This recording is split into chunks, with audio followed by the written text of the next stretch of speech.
On your knees. Now. The words cut through the humid night air like a blade, sharp and absolute. And for a second, everything else seemed to vanish. The hum of engines, the distant buzz of a late-night diner sign, even the low murmur of people gathering along the sidewalk, until all that remained was the sound of rotating red and blue lights washing over asphalt like restless waves.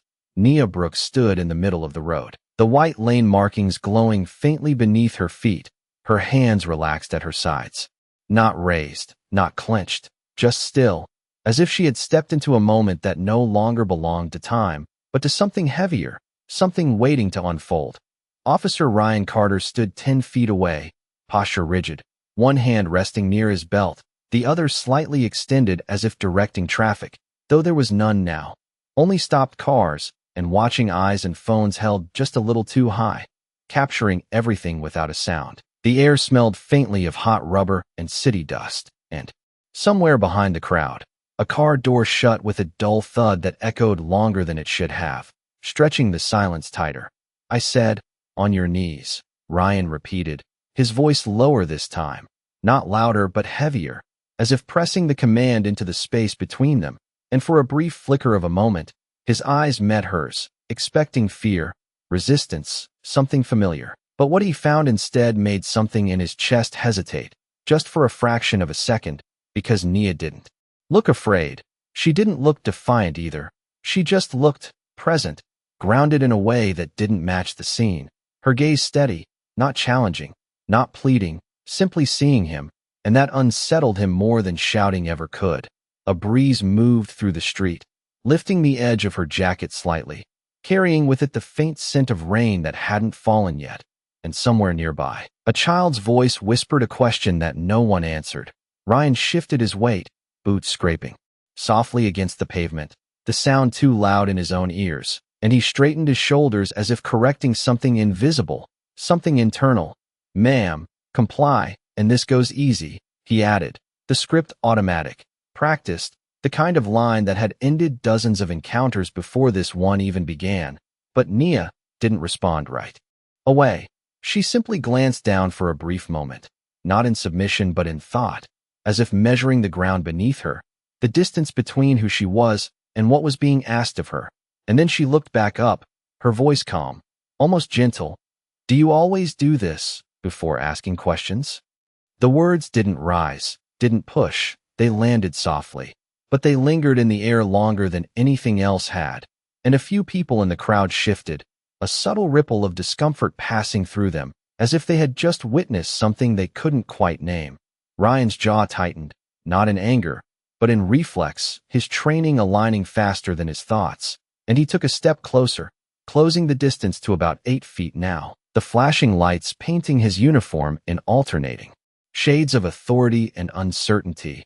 "This isn't a discussion," he said, though the certainty in his tone felt thinner than it should have, like a line drawn on water instead of stone.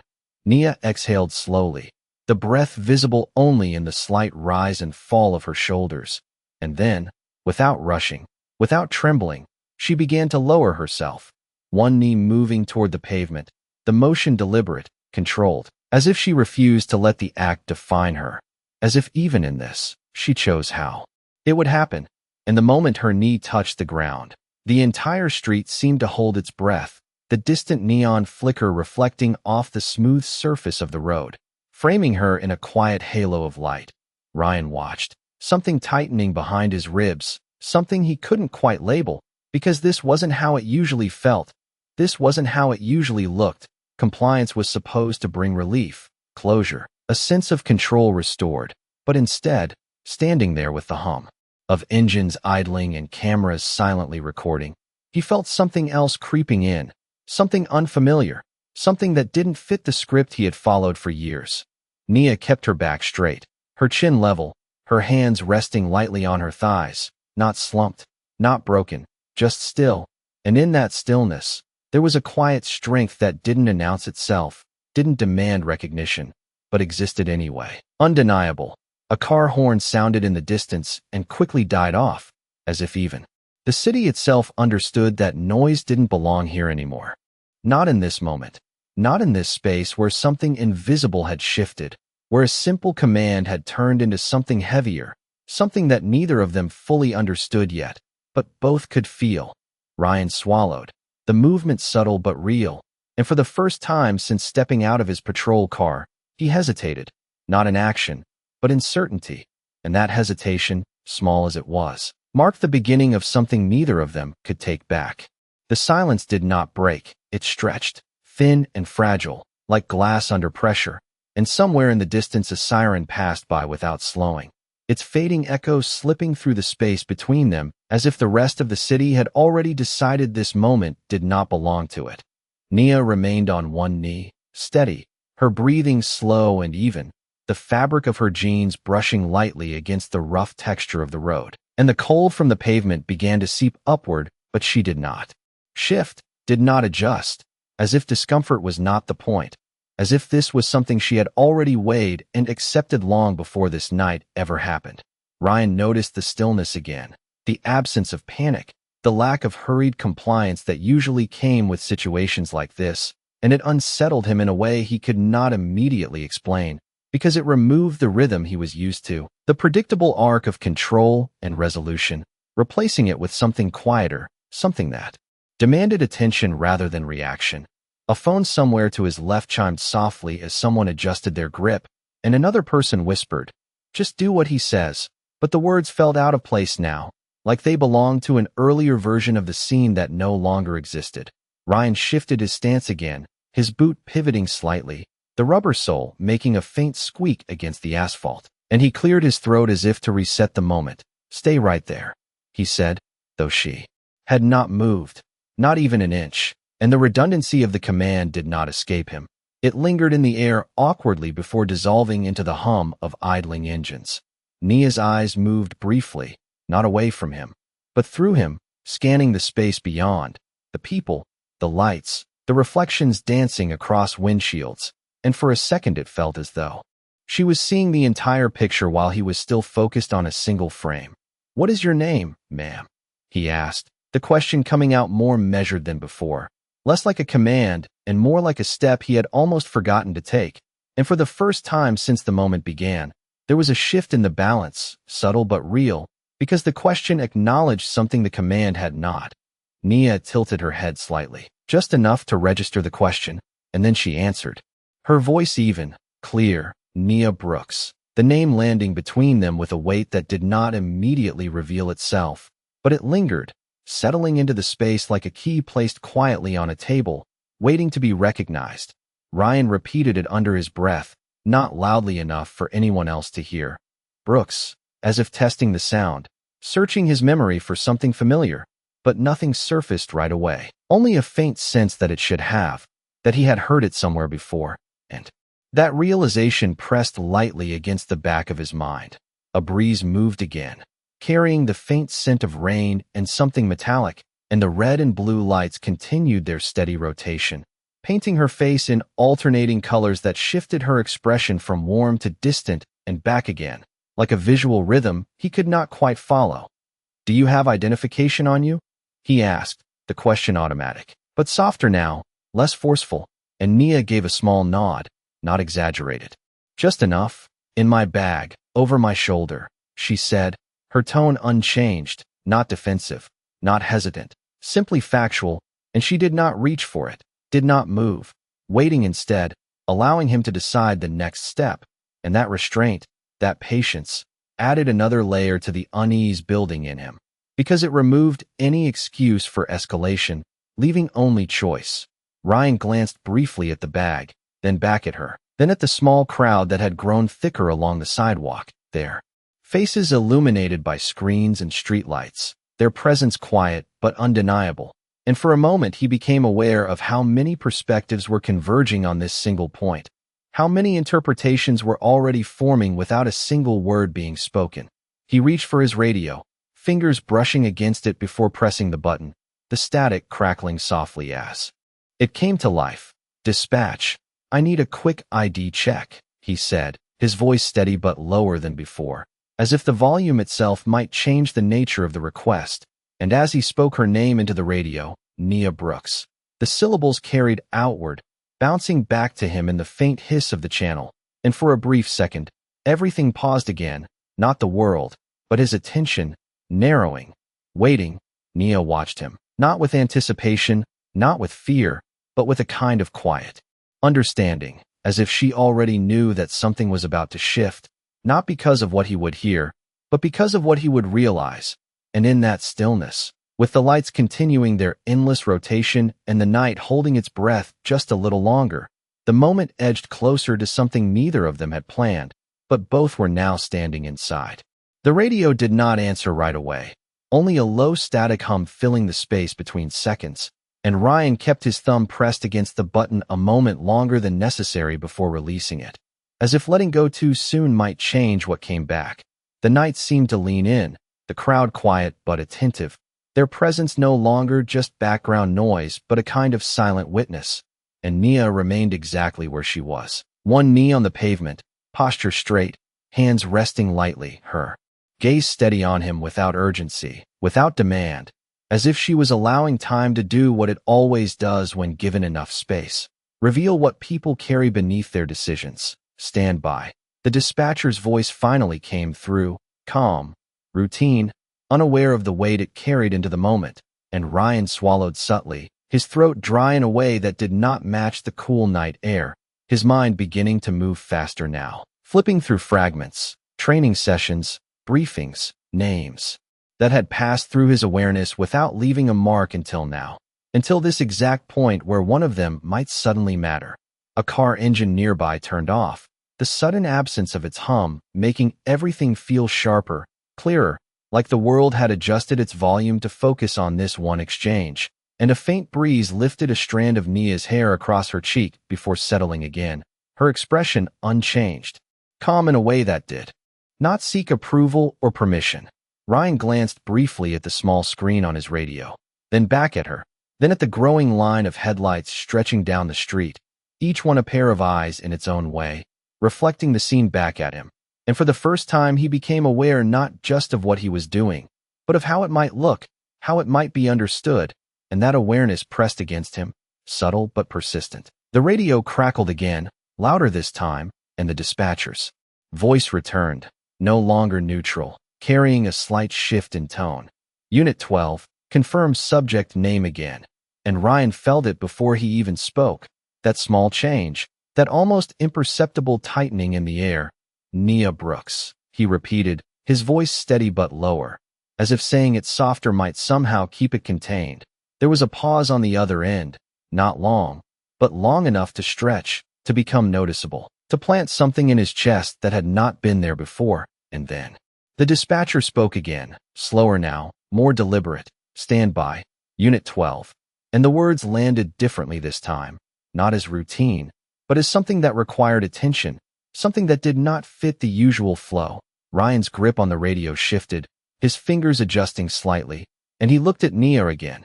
Really looked this time, not just at her posture or her compliance, but at the details he had overlooked before, the way she held herself, the absence of tension in her shoulders, the quiet confidence that did not need to announce itself. And something in his memory stirred, faint at first, like a name heard in passing, connected to a briefing, a community meeting, a report he had skimmed weeks ago without realizing it would matter. Nia watched the change happen, not in his stance, not in his words, but in the space behind his eyes. The moment when certainty begins to loosen its grip and something else takes its place, something closer to awareness, and she did not interrupt it, did not rush it. She simply remained, grounded, present, allowing him to arrive at it on his own. The crowd shifted again, a subtle movement, someone stepping forward half an inch before stopping, another lowering their phone slightly, as if sensing that whatever was about to happen did not need to be captured to be understood, and the red and blue lights continued their slow rotation, casting alternating shadows that moved across the scene like a silent metronome marking time. The radio came alive once more, sharper now, clearer, and the dispatcher's voice carried a tone that was no longer routine, no longer detached. Unit 12, be advised, subject is flagged in the system. I repeat, flagged. And Ryan's chest tightened, not in fear, but in recognition, the kind that arrives just before understanding fully forms. Flagged for what? he asked, his voice controlled. But something underneath it shifting, something no longer anchored in assumption. There was another pause, shorter this time, but heavier. And then the answer came, measured, precise, affiliated with City Oversight and Community Advisory Board. High-level clearance, recommended discretion. And the words settled into the space between them like a weight placed carefully but firmly, undeniable once it touched the ground. Ryan did not move right away, his body still, his mind catching up, replaying the last few minutes with a new lens, a new context that reshaped every action, every word. And he looked at Nia again. But this time the look was different, not authoritative, not commanding, but searching, recalibrating, as if trying to understand how he had missed what was now impossible to ignore. Nia held his gaze, not with triumph, not with accusation, but with the same quiet steadiness she had carried from the beginning. And in that stillness, with the radio now silent and the night holding its breath once more, the balance between them shifted again, not loudly, not dramatically, but undeniably, like a door opening just enough to let the truth step through. The words from dispatch did not echo. They settled, heavy and precise. And for a moment Ryan Carter stood there, as if the ground beneath him had shifted just enough to throw off his balance without anyone else noticing. The red and blue lights continued their slow rotation, but now they felt different, less like control and more like exposure, casting everything into a clarity he had not expected. And his hand, still near his belt, relaxed by a fraction, the tension easing without a command to do so. He looked at Nia again, really looked this time, not as a situation to manage, not as a problem to resolve, but as a person he had already acted upon without understanding. And that realization did not come all at once. It unfolded in pieces, each one quieter than the last, but impossible to ignore once it appeared. "Copy," he said into the radio, though his voice lacked the usual certainty, and he lowered it slowly, the device now feeling heavier in his hand than it had seconds ago, as if it carried more than just communication, as if it carried consequence. The crowd sensed the shift before he fully did, a subtle change in posture, in tone, in the way his shoulders were no longer squared with the same rigid authority, and a few phones lowered slightly, not because interest faded, but because something more important than spectacle had entered the moment. Nia remained where she was, her knees still pressed to the pavement, her posture unchanged, but there was a quiet awareness in her eyes now, a recognition that the moment had turned, not outwardly, not dramatically, but internally, where decisions are made and unmade without announcement. Ryan exhaled slowly, the breath leaving him in a controlled release that felt unfamiliar, as if he had been holding it longer than he realized. And he took a small step back, not retreating, not advancing, just creating space. A gesture so subtle it could be mistaken for adjustment, but it carried weight. It acknowledged something without saying it aloud. "You can stand up," he said finally. The words simple, stripped of command, almost careful in how they were delivered, and for a second, the silence that followed was louder than anything that had come before, because it marked the moment where authority shifted into something else, something closer to accountability. Nia did not move immediately, not out of defiance, not out of hesitation, but out of intention, as if she needed the moment to settle fully before stepping out of it. And when she did begin to rise, it was the same way she had lowered herself, deliberate, controlled, her hands brushing lightly against her jeans as she pushed up from the pavement, the motion steady, unhurried. And when she stood, she did not adjust her posture because it had never changed. She simply existed at the same height as him again, the balance between them restored in a way that could not be undone. Ryan's eyes followed the movement, not out of authority now, but out of awareness. And when she was fully upright, there was a pause, a brief, unspoken moment where neither of them moved, where the air between them felt different, no longer charged with command, but with understanding that had not yet been spoken. "Ma'am," he started, the word catching slightly as if he had to choose it more carefully than before. "I was responding to a call." And even as he said it, the explanation felt incomplete, not wrong, but insufficient, because it did not account for everything that had just happened. It did not explain the assumptions, the immediate escalation, the absence of questions before action. Nia listened, her expression unchanged, but there was a depth in her gaze now, a quiet expectation, not for justification, but for honesty, and that expectation lingered between them, shaping the space in a way that made anything less than truth feel out of place. Ryan glanced briefly at the crowd, then back at her, aware now of how many eyes had witnessed the moment, how many perspectives had already formed, and for the first time, he felt the weight of that awareness not as pressure, but as responsibility. "I should have asked first," he said, the words coming slower, more deliberate, as if each one needed to be placed carefully to carry the meaning he intended, and the admission hung there, simple, unembellished, but real, and in that simplicity, it carried more weight than any command he had given earlier. Nia held his gaze for a moment longer, and then she gave a small nod, not approval, not dismissal, but acknowledgement, as if recognizing the step he had taken without making it something larger than it was. And that nod, subtle as it seemed, shifted something again, not in the scene, but in him. The night began to move again around them.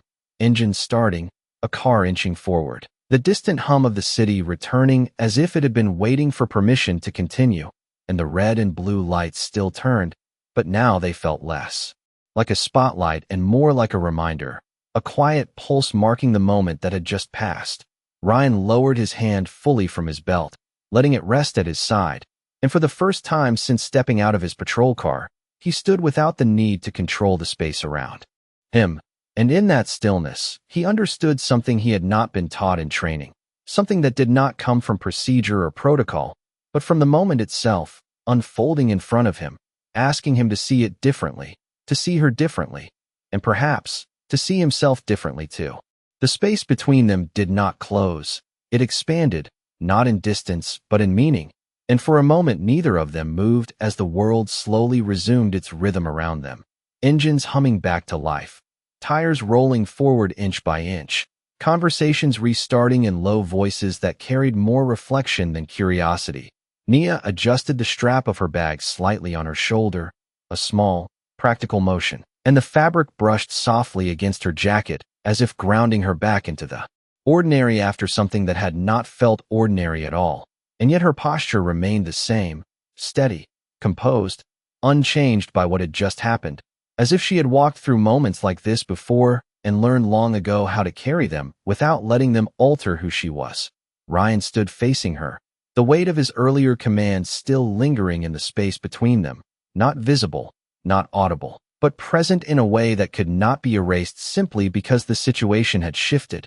And he became aware of that weight not as something external, but as something he now carried internally, something that would follow him beyond this street, beyond this night, into whatever came next. He glanced briefly at the patrol car behind him, its lights still casting alternating colors across the pavement, and then back at Nia, as if measuring whether the moment required anything more, whether there was something he needed to say that had not already been said, and that uncertainty held him there for a second longer than necessary. "Are you all right?" he asked finally, the question simple, almost understated, but different from anything he had said before, because it did not direct, it did not assume, it asked, and in asking, it shifted the dynamic once again, placing her experience into the center of the moment rather than his authority. Nia considered the question, not quickly, not dismissively, but with the same quiet attention she had given everything else, and she gave a small nod. "I am," she said, her voice calm, but there was a layer beneath it, something that acknowledged more than the words themselves, something that suggested being all right did not mean nothing had happened, only that she chose how it would affect her. Ryan absorbed that, the simplicity of her answer carrying more weight than a longer explanation would have, and he nodded once in return, a subtle acknowledgement that did not attempt to add to or reinterpret what she had said. The crowd had begun to thin now, a few people stepping back, others lowering their phones completely, as if the moment had reached a point where observation no longer felt necessary, where understanding had replaced curiosity, and the streetlights cast a steady glow that felt less harsh now, more neutral, as if the scene itself had softened. Nia shifted her weight slightly, not to leave yet, but to reposition herself within the space, and she glanced briefly at the line of cars waiting, their drivers watching with quieter expressions now, less tense, more reflective. And then she looked back at Ryan, her gaze steady but not confrontational, simply present. "You know," she said, her voice measured, not accusatory, not raised. "Moments like this do not start here." And she gestured lightly, not pointing at the ground, not at him, but at the space between them, indicating something broader, something beyond the immediate scene. They start earlier, in assumptions, in patterns, in things people do not always notice until they become this. And she let the sentence rest there, unfinished but complete, the meaning clear without needing further explanation. Ryan listened, not interrupting, not correcting, just absorbing. And as she spoke, something in his mind connected in a way it had not before, linking training to experience, policy to reality, intention to impact. And the connections were not loud. They did not arrive with certainty, but they settled into place quietly, forming a foundation he could not ignore. He exhaled again, slower, this time, and nodded, not as agreement alone, but as recognition. "I understand," he said, though the words felt like the beginning of something rather than the conclusion, and that awareness stayed with him, grounding him in a way that felt unfamiliar but necessary. Nia studied him for a moment, as if weighing the sincerity behind the words, and then she gave another small nod. The same subtle acknowledgement she had given before, neither granting approval nor withholding it, simply recognizing the moment for what it was. A car rolled forward past them, its headlights sweeping briefly across their faces before continuing down the street, and with it, the last of the immediate stillness began to dissolve, the city reclaiming its rhythm, its movement, its noise. And yet something remained, something quieter, something that would not leave as easily as the sound of engines or the glow of lights. Ryan stepped back another half step, creating a clearer path, not directing her, not signaling anything formal, just making space. And that gesture, small as it was, carried a different kind of meaning now, one that did not come from authority but from awareness. Nia adjusted her bag again and turned slightly, preparing to leave. And as she did, she paused for just a fraction of a second, not to look back fully, but enough to say one more thing, her voice soft but clear. "Next time, ask first." And the words were not sharp, not heavy with judgment, but they landed with precision, carrying a truth that did not need emphasis. Ryan nodded once more, the motion subtle but firm, and he watched as she stepped away, her pace unhurried, her figure moving through the streetlight and into the flow of the city, blending back into it without losing what she carried. And as she disappeared into the rhythm of the night, he remained where he was for a moment longer, the lights still turning behind him, the radio quiet at his side. And in that stillness, he understood that the moment had ended, but what it revealed had only just begun. Ryan did not move right away after she walked away, his eyes following the space where she had been rather than her figure itself, as if the absence she left behind held more weight than her presence had just moments before. And the street, now slowly returning to its usual rhythm, felt different to him in a way he could not easily explain, like a place he had known for years but was only now seeing clearly for the first time. The red and blue lights behind him continued their steady rotation, casting reflections across the pavement that no longer felt like control or authority, but like reminders, quiet pulses marking something that had shifted inside him rather than around him.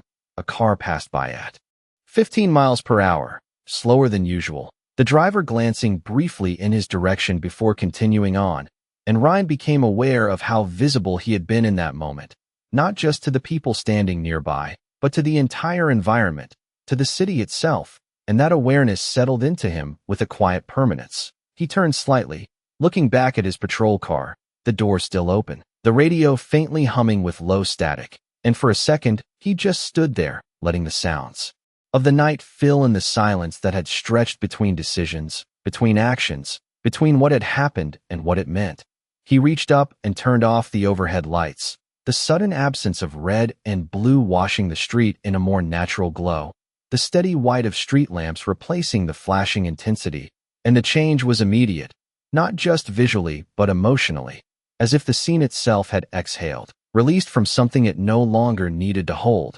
The crowd had mostly dispersed now, A few lingering figures stepping away in quiet conversation, their voices low, reflective, no longer charged with tension, but with something softer, something closer to thought. And Ryan noticed how none of them approached him. None of them spoke, as if the moment had already said everything that needed to be said without requiring further words. He closed the car door slowly, the click of the latch sounding louder than expected in the quieter street, and leaned lightly against the side of the vehicle for a brief moment, his hands resting at his sides, his posture no longer rigid, no longer performing a role, just existing in the aftermath of something that had not followed the script he had relied on for so long. The radio crackled again, a routine check-in from dispatch, the voice neutral, unaware of what had just unfolded. Unit 12, status check, and Ryan reached for it, pressing the button with a steadiness that felt different now, less automatic, more intentional. All clear, he responded, his voice even, but there was a subtle shift in it, something quieter, more grounded, as if the words carried more consideration than they had before. He released the button and let his hand drop, the radio settling back against his shoulder, and for a moment he simply listened to the faint hum of the city, the distant traffic, the soft rustle of leaves from a nearby tree, sounds that had always been there but had rarely held his attention in this way. His mind replayed the moment, not in fragments of action, but in details he had overlooked, the steadiness in her voice, the way she had lowered herself without losing anything, the way she had spoken not to challenge him, but to reveal something he had not been seeing. And those details did not accuse him, they did not attack, they simply existed, and, in existing, they asked something of him that he could not ignore. He pushed himself off the car and took a slow step forward, then another, not chasing after her, not trying to catch up, but moving through the space she had just occupied, as if understanding it required physically passing through it. And when he reached the spot where she had knelt, he paused, looking down at the faint mark left on the pavement, barely visible, already fading under the light, and yet it held meaning for him. Not because of what it showed, but because of what it represented. He crouched slightly, not fully kneeling, just enough to bring himself closer to the ground, his hand hovering over the surface without touching it. And in that small motion, he felt the weight of the distance between action and understanding, between what is done and what is realized afterward, and the realization did not come as a sudden clarity, but as a quiet accumulation, a series of small shifts aligning into something that felt both new and long overdue. He stood again, straightening slowly, and looked down the street where she had gone, the flow of the city already absorbing her into its movement. And he knew he would not see her again tonight, maybe not ever, but the absence did not feel like an ending. It felt like a beginning of something he would have to carry forward, something that would follow him into the next call, the next decision, the next moment where assumption might try to step in before understanding. He took a breath, deeper this time, letting it settle fully before releasing it. And as he did, the night felt different, not quieter, not louder, just clearer, and he turned back toward his car, opening the door and stepping inside, the familiar interior no longer feeling exactly the same, as if the space itself had shifted along with him. The engine started with a low rumble, the dashboard lights flickering on, steady and calm, and Ryan sat there for a second longer than necessary, his hands resting lightly on the steering wheel, his eyes forward, not rushing to move, not eager to leave, just present in the moment that remained.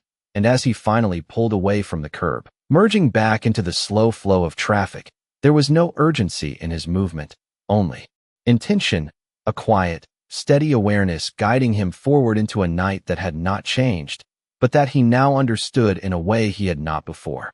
The patrol car moved forward at a steady 20 miles per hour, the tires humming softly against the asphalt, and Ryan kept both hands on the wheel, not gripping it tightly, just resting there, as if the act of driving required more attention than it had before, or perhaps as if he needed something physical to anchor the thoughts that continued to unfold in his mind.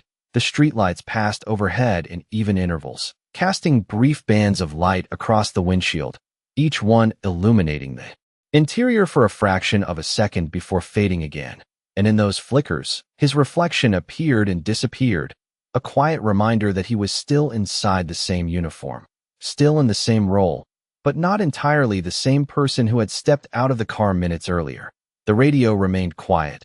No new calls, no interruptions. Just the low background static that usually faded into nothing, but now seemed more present, more noticeable, like everything else in the night had gained a subtle clarity. He replayed her words, not in a loop, but in pieces that surfaced at different moments. Moments like this do not start here. And next time, ask first.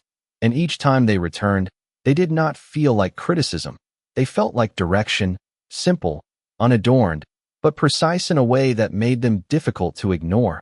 A traffic light ahead turned yellow, then red, and Ryan slowed the car gently, coming to a complete stop, the engine idling in a low, steady rhythm, and for a moment he just sat there, watching the empty cross street, the faint glow of a storefront sign reflecting in the glass, the quiet stillness of a city between movements. And in that pause, he realized how rarely he had allowed himself to simply stop without immediately preparing for the next instruction, the next response, the next decision.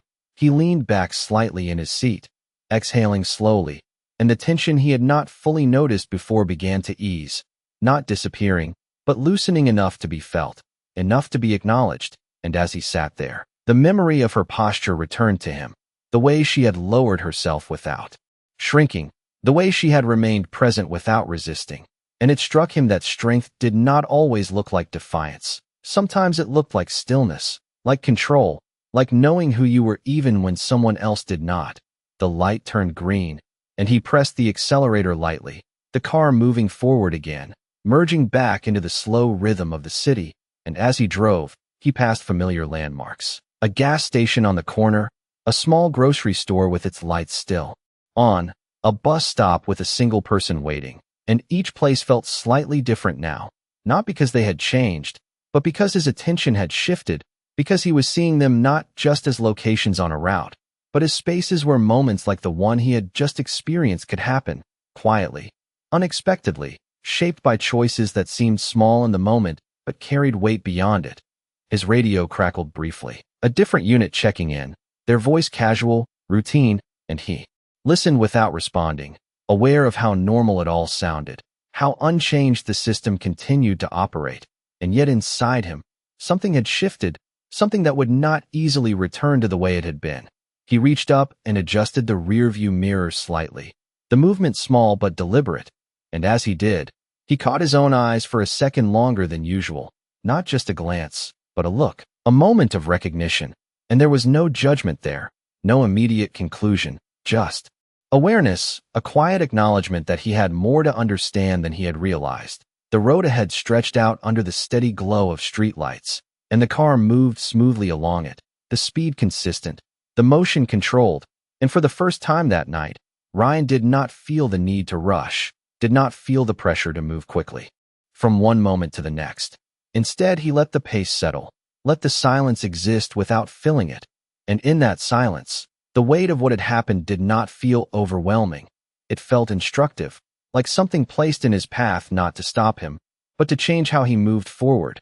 He passed another intersection, the turn signal clicking softly as he changed lanes, the sound rhythmic, almost calming. And as he merged, he thought again about the space he had created when he stepped back. How small that movement had been, and yet how much it had shifted the moment. And he wondered how many times he had not created that space before. How many times he had moved forward instead of pausing, acted instead of asking. And the thought did not accuse him. It simply stayed with him, steady and present. The city continued around him, unchanged in its movement, its sounds, its light. But inside the car, inside his thoughts, something had begun to realign, not in a dramatic way, not in a way that would be visible to anyone else, but in a way that would shape the next moment and the one after that. And as he drove on, the road ahead did not feel uncertain. It felt open, like a path that would require more attention, more awareness, more choice than he had given it before. And for the first time since the night had begun, that did not feel like pressure. It felt like responsibility, quiet, steady, and entirely his to carry. The road stretched ahead in long, uninterrupted lines, and Ryan kept driving. But the rhythm of the city no longer felt like something he moved through automatically. It felt like something he was now part of, something he influenced with every small decision, every pause, every word he chose or chose not to say. The patrol car's dashboard glowed softly in front of him, numbers steady, indicators calm, and the hum of the engine beneath his hands felt different, not louder, not quieter, just more present, as if he was noticing details that had always existed but had never required his attention before. He turned onto a quieter street, reducing his speed to 25 miles per hour, and the buildings around him shifted from busy storefronts to residential facades, front porches dimly lit, windows glowing faintly behind curtains. The kind of neighborhood where life unfolded in quieter ways, in routines that were rarely interrupted but always shaped by what happened beyond them. He passed a parked car with its interior lights still on, a woman inside adjusting something in the passenger seat, her movements small, ordinary, and for a brief moment, he wondered how many encounters like his earlier one had begun in moments just as ordinary, just as unremarkable, before turning into something heavier, something that lingered. Longer than it should have. His radio crackled again, a dispatch tone followed by a new call, and Ryan instinctively reached for it, his hand moving with the same practiced motion. But this time there was a pause, not an action, but an awareness, a fraction of a second where he felt the choice behind the response rather than just the response itself. Unit 12. We have a report of a suspicious individual near Pine Street. Caller states the person is walking slowly, looking into parked vehicles. The dispatcher's voice came through, steady, routine, familiar. Ryan pressed the button. Unit 12 responding. He said, his voice even. But there was something different in the way he held the words, less automatic, more deliberate, as if he was not just confirming the call, but acknowledging the responsibility that came with it. He released the button and turned the wheel, heading toward Pine Street. The navigation automatic, his familiarity with the area guiding him without effort. But his thoughts did not settle into routine. They remained active, present, shaped by what had just happened. And as he approached the intersection, he slowed slightly, not because traffic required it, but because something inside him did. The street ahead came into view, dimly lit, lined with parked cars, the kind of place where shadows stretched longer than the light that created them. And at the far end, he saw a figure, moving slowly along the sidewalk, pausing occasionally near vehicles, just as the caller had described. Ryan felt the familiar structure of response begin to form, the categories, the assumptions, the steps that had been reinforced through repetition, and for a brief second, the old pattern almost took over, almost guided his next move without question. But then something interrupted it, not loudly, not forcefully, just a quiet memory, the sound of a calm voice asking, "Do you always do this before asking questions?" And the pattern hesitated. He reduced his speed further, bringing the car to a slow roll, the tires barely making a sound as they moved over the pavement. And instead of stopping abruptly, instead of stepping out immediately, he observed, really observed, the way the figure moved, the posture, the pace, the absence of urgency, the lack of concealment. Details that might have been overlooked before, but now stood out clearly when given the space to be seen. He parked the car at a distance of about 30 feet, turning off the engine but leaving the headlights on, the soft beam illuminating part of the sidewalk without overwhelming it. And he sat there for a moment, not hesitating, but preparing, not for control, but for understanding. His hand rested on the door handle, but he did not open it right away. Instead, he took a breath, steady and intentional, allowing the moment to settle before stepping into it. And when he finally did open the door, the sound was quiet, controlled, the movement measured as he stepped out onto the street.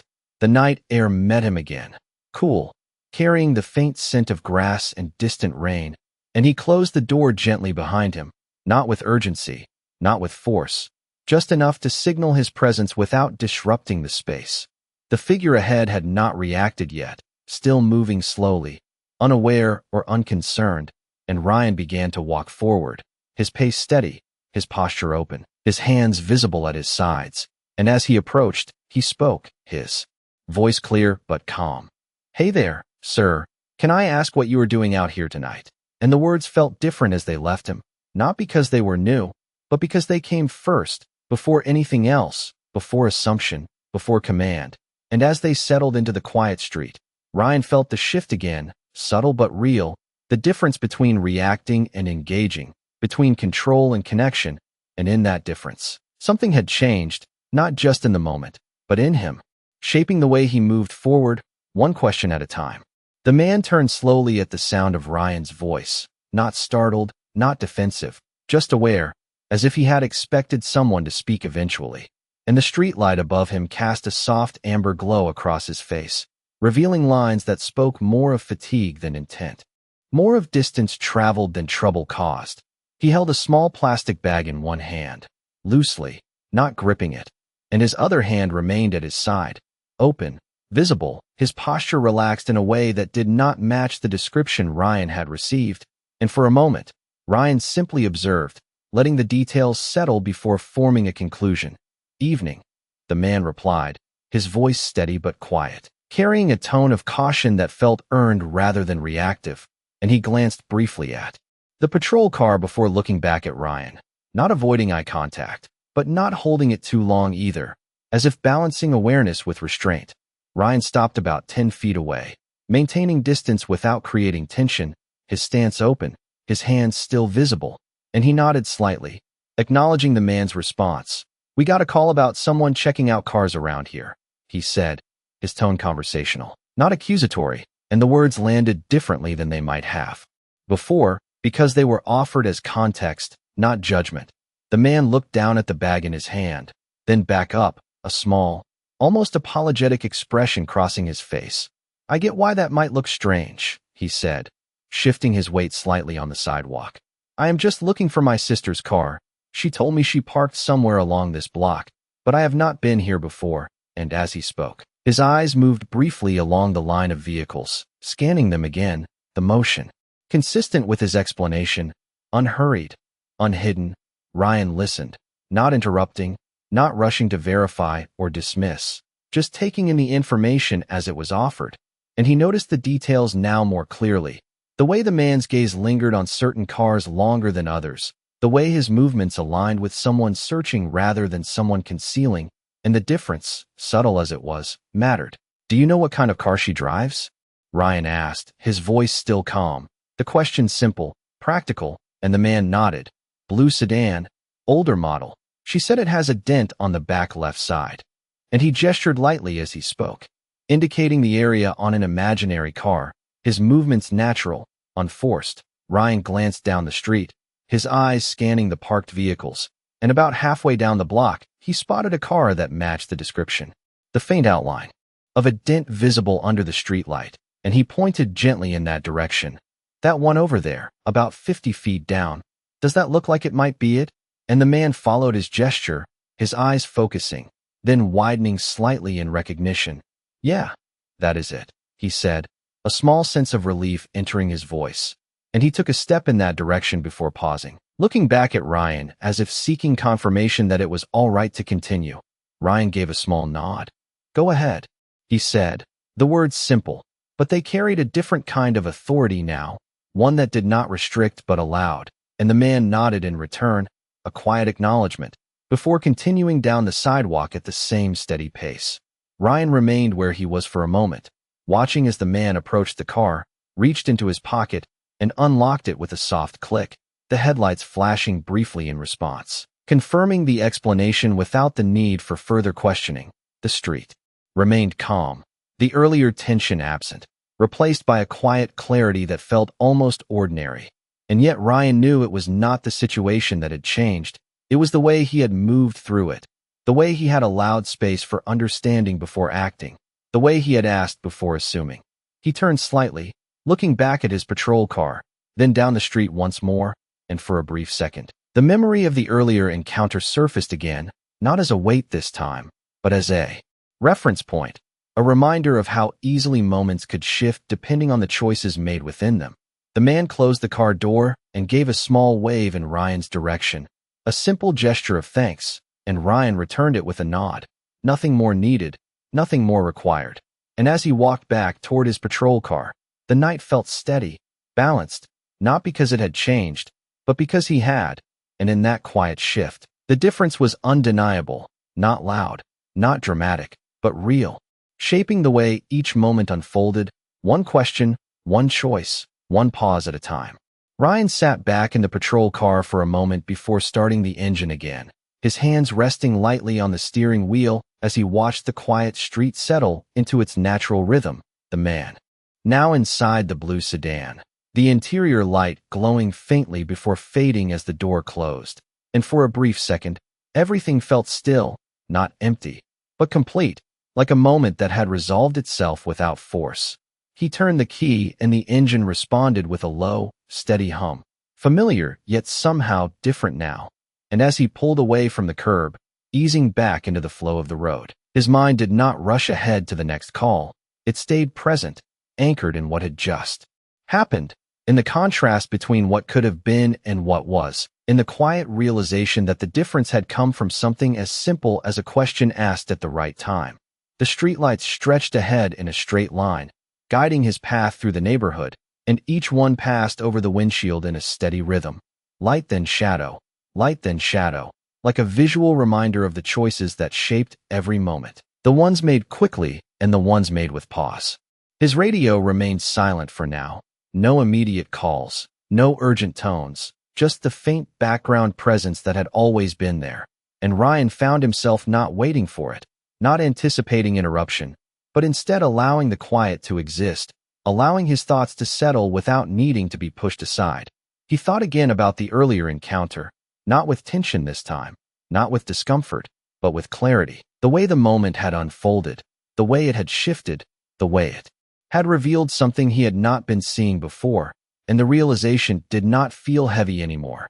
It felt instructive, like a lesson that did not come from training or protocol, but from experience, from being present enough to notice what mattered.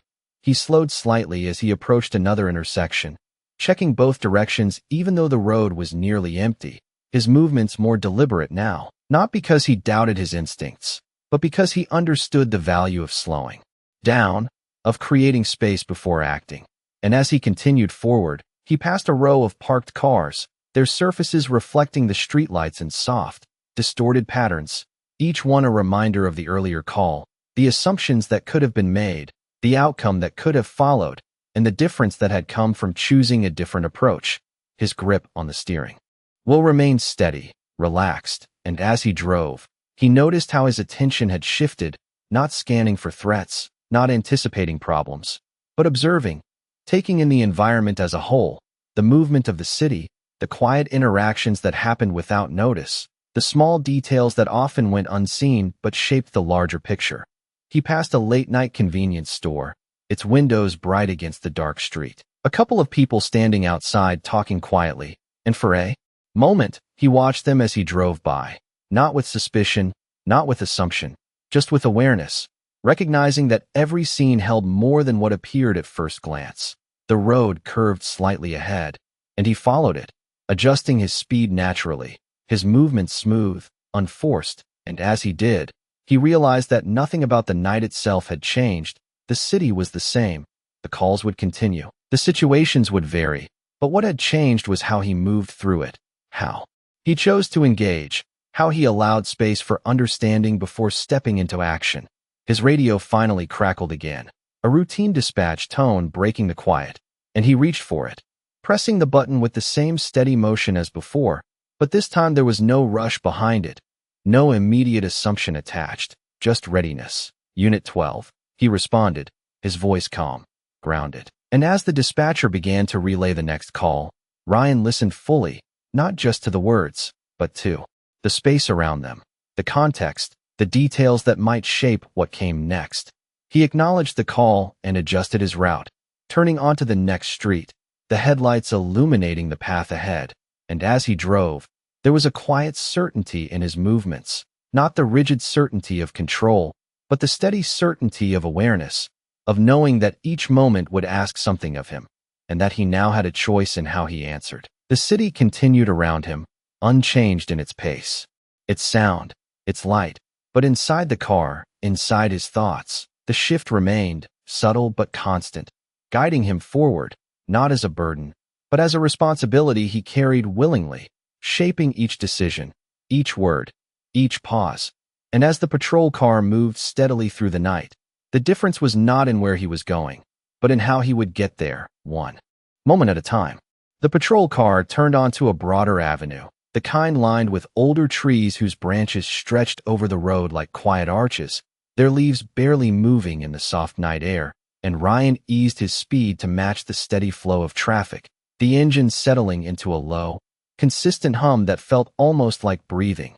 The city had shifted again, not in noise or movement, but in texture, the sidewalks here wider. The buildings set a little farther back, front lawns replacing storefront windows, and the rhythm of life slower, more contained, as if the night itself had taken a step back to observe rather than rush. The dispatcher's voice still lingered faintly in his mind from the last call, but there was no urgency pressing against him now, no immediate demand, only the quiet continuity of patrol, and for the first time in a long while, that continuity did not feel like repetition. It felt like opportunity, a series of moments waiting to be approached differently. He passed a small park on his right, its entrance marked by a simple iron gate, partially open, and the faint outline of a bench just inside caught his attention, not because of anything unusual, but because someone was sitting there, alone, under the soft glow of a single overhead light, their posture slightly hunched, their hands resting together as if holding something unseen. Ryan slowed slightly, not out of suspicion, but out of awareness. The way his attention now moved toward details rather than reacting to them, and as he drove past, he glanced over, not staring, not assessing, just noticing the quiet presence of someone existing in the same night, carrying their own thoughts, their own story. The patrol car continued forward another 50 feet before Ryan gently pressed the brake, bringing the vehicle to a slow stop along the curb, the decision forming not from urgency, but from intention. And he sat there for a moment, the engine idling, the dashboard light steady, his hands resting lightly on the wheel as he considered the scene behind him, not what it might be, but what it was. He reached for the radio, then paused, his fingers hovering just above it before settling back down, choosing not to announce, not to escalate something that had not yet asked to be, and instead he shifted the car into park, the motion smooth, deliberate, and stepped out into the night. The air was cooler here, carrying the faint scent of grass and damp earth, and as he closed the door behind him, the sound was soft, controlled, blending into the quiet rather than breaking it. He walked back toward the park entrance at an easy pace, his steps measured, his posture open, not approaching as authority, but as presence. And as he passed through the iron gate, the slight creak it made felt louder than expected, though it did not startle the person on the bench, who remained still, aware but not reactive. Ryan stopped a few feet away, giving space, allowing the moment to settle before speaking, and when he did, his voice carried the same calm tone he had used earlier. "Evening," he said, simple, without weight, without expectation, and the person on the bench looked up slowly, revealing a woman, her expression tired but composed, her eyes reflecting the soft light above them, and she gave a small nod in return. "Evening," she replied, her voice quiet but steady. Ryan glanced briefly at the empty stretch of the park around them, then back at her. "Everything all right?" he asked, the question open, not probing, and she took a moment before answering, her gaze shifting slightly as if considering how much to say. "Just needed a place to sit for a while," she said, her hands still resting together, her posture unchanged. And Ryan nodded, accepting the answer as it was given, not pressing for more, not assuming there was more to uncover. The silence that followed was not uncomfortable. It was shared, a quiet acknowledgement of space, of presence, of two people occupying the same moment without needing to define it further, and Ryan found himself standing there without the need to fill it, without the urge to move on immediately, simply allowing it to exist. The woman looked out toward the street, the distant glow of passing headlights reflecting faintly in her eyes, and, after a moment, she spoke again. "It is quieter here," she said, almost to herself, and Ryan followed her gaze, seeing what she meant, the way the noise of the city softened at the edges, the way the park created a small pocket of stillness within the larger movement. "Yeah," he replied, his voice just above a whisper, "sometimes that helps." And the words felt simple, but they carried a different kind of understanding now, one shaped by the moments that had come before, by the awareness that had settled into him.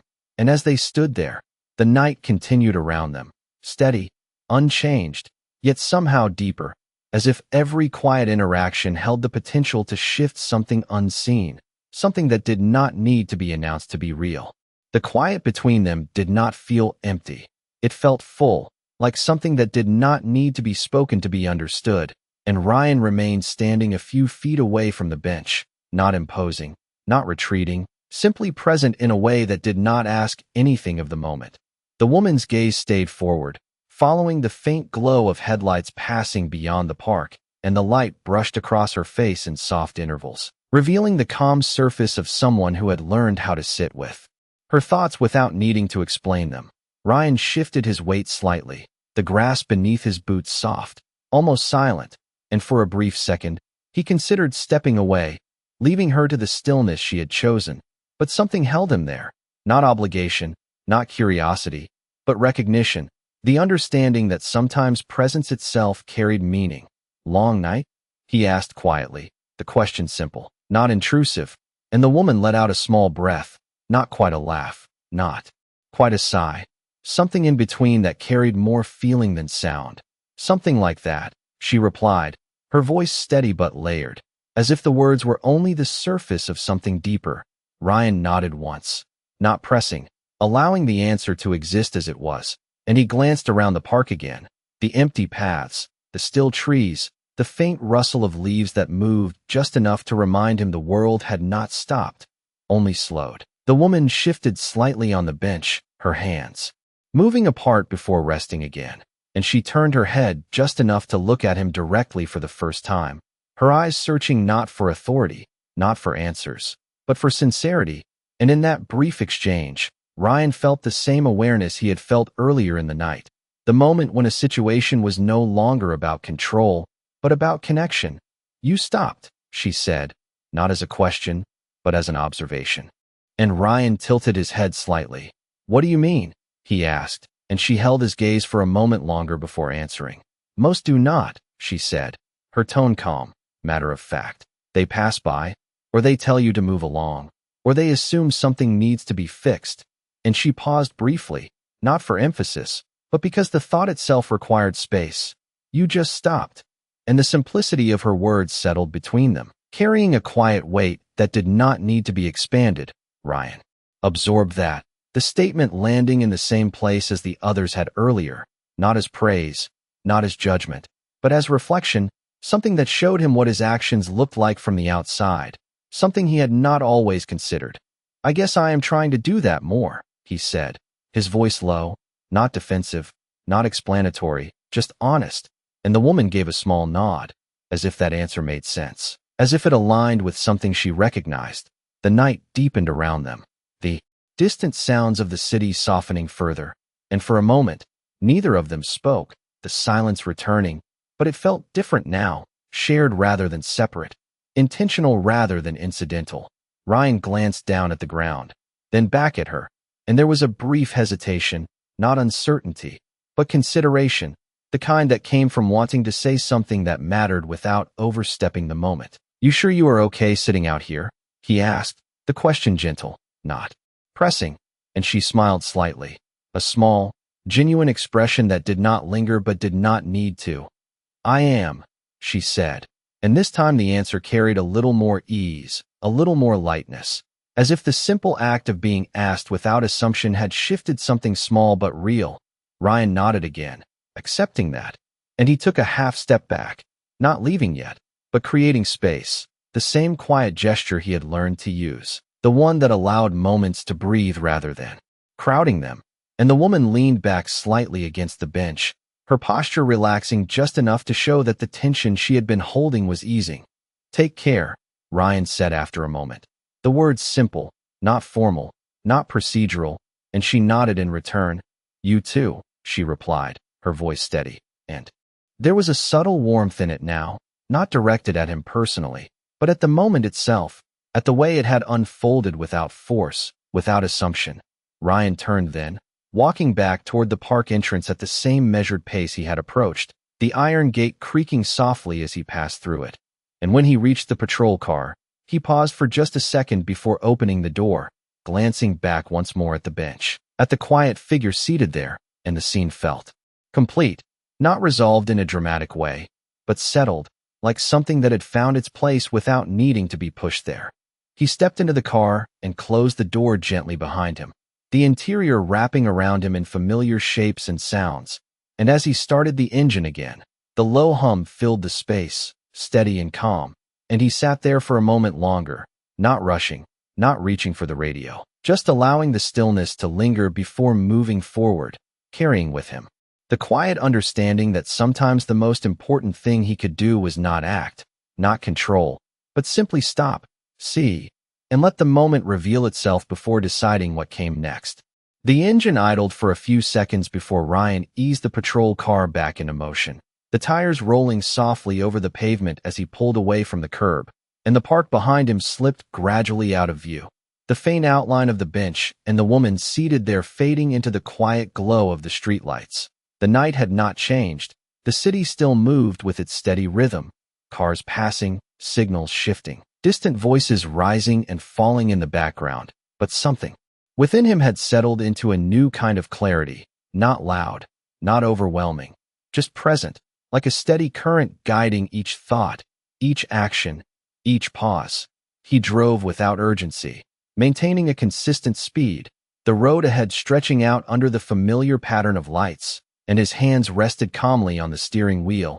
No tension, no rush, just control balanced with awareness, and for a moment, he allowed himself to simply feel the quiet, the kind that did not demand attention, but offered it, the kind that revealed what usually went unnoticed. The radio remained silent, no calls breaking through, no instructions waiting, and Ryan realized how different that silence felt now. Not empty, not something to be filled, but something to be respected, a space where reflection could exist without interruption. His thoughts returned once more, not to replay the night as a sequence of events, but to hold on to what it had shown him, the difference between acting and understanding, between seeing and assuming, between control and presence. And those differences no longer felt abstract, they felt real, grounded in moments he had lived through, moments that had quietly reshaped the way he saw his role, his responsibility, and the people he encountered. He approached another intersection and slowed, the traffic light shifting from green to yellow, then to red, and he came to a smooth stop, the car settling into stillness, and as he waited, he looked out through the windshield, not scanning for anything specific, just observing the empty crosswalk, the glow of a storefront sign flickering slightly, the faint reflection of his own headlights stretching across the asphalt. And in that pause, he understood something simple but important, that every moment offered a choice, not always a large one, not always obvious, but always present. The light turned green, and he moved forward again, the motion steady, unforced, and as he continued down the road, he passed through areas that looked the same as they always had, buildings unchanged, streets familiar, people moving through their own routines, but the way he saw them had shifted, not as situations to manage, not as variables to control, but as individuals, each carrying something unseen, something that deserved space before judgment, something that required a question before a conclusion. The patrol car's headlights illuminated the road ahead in a steady beam, cutting through the darkness without overwhelming it, and Ryan found himself focusing not just on what was directly in front of him, but on how he approached it, how he entered each moment, how he chose to engage, and that awareness stayed with him, not as a burden, but as a guide. He adjusted his speed slightly as the road curved, his movements smooth, natural, and as he did, a thought surfaced, quiet but clear, the kind that does not arrive with force but with certainty. That power was not in the commands he gave, not in the authority he held, but in the choices he made when he could choose differently, when he could pause, when he could ask, when he could see beyond the surface. The city continued to unfold around him, steady and constant, and as he drove through it, there was no need to prove anything, no need to assert control, only the quiet responsibility of being present, of being aware, of understanding that each moment carried weight, even when it appeared ordinary. He passed another street, another set of lights, another stretch of road, and the night moved forward with him, unchanged yet different, because he was different within it, and that difference did not need to be announced. It did not need to be seen by others to be real. It simply existed in the way he held the steering wheel, in the way he looked at the road, in the way he would step out of the car the next time, the way he would speak, the way he would listen. The patrol car continued down the road, its presence steady, its movement controlled. And as Ryan drove into the quiet distance of the night, the lights behind him faded, the sounds softened, and the moment settled into something lasting. Not a memory of what had happened, but an understanding of what it meant. Something that would remain long after the street had emptied, long after the lights had dimmed, long after the night had ended, shaping not just what he did, but who he chose to be in the moments that followed.